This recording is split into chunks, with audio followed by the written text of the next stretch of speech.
Good morning sa inyo guys, ito nga pala yung special project ng kalbo dito sa barko na binigay ni Chipmate for today's video.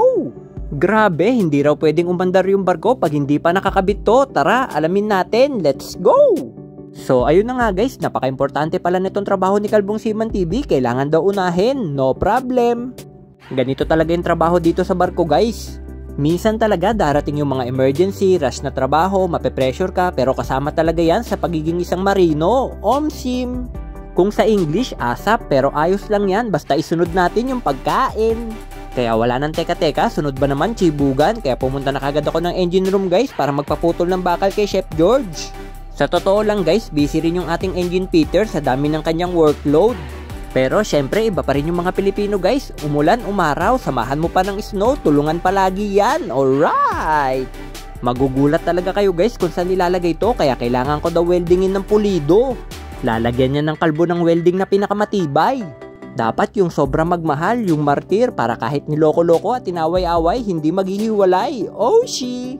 Preheat pala yung tawag dyan mga mamshi sa ginawa ko sa welding rod. Kailangan mo nang painitin para mag-perform ng maganda, hindi lang kasi welding yung umuusok, pati na rin yung bibig sa sobrang lamig. Oh yeah! Negative 15 pala yung klima dito guys kung nasan yung barko namin. Kaya saktong-sakto yung welding guys na may kasamang pagmamahal, damang-dama ko yung init sa katawan, alright!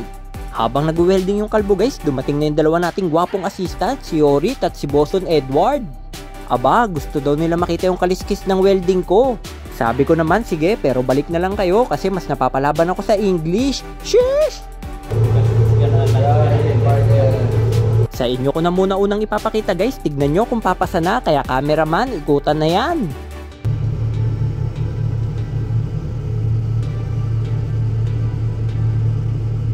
Yan guys yung tinatawag na kaliskis ng bacon, kaya Boson Edward, pinturahan mo na yan.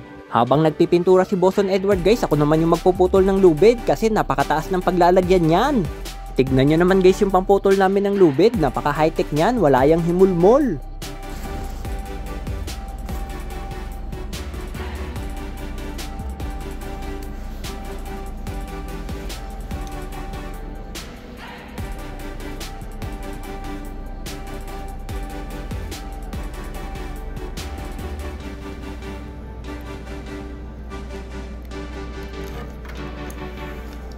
Dito pala namin ilalagay yan guys sa pinakatuktok ng barko, patungan ng satellite. Pero may dumating na magandang problema, biglang umulan ng snow, kaya kain muna. Let's eat!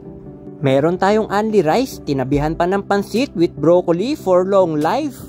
La, pasta na may bacon with carbonara sauce. Sheesh! Fish fillet, shawarma ni Mayor na may kasama pang makapal na pita. French fries, saka color green na soup na may kasamang sausage. At syempre, pumunta naman tayo dito sa mga pang-healthy living guys. Bahala ka na magmekos dyan ng mga gulay-gulay para sa mga nagda-diet, OMSIM. Wala talagang pakilamanan sa pagkain dito guys, kumuha ka hanggat gusto mo.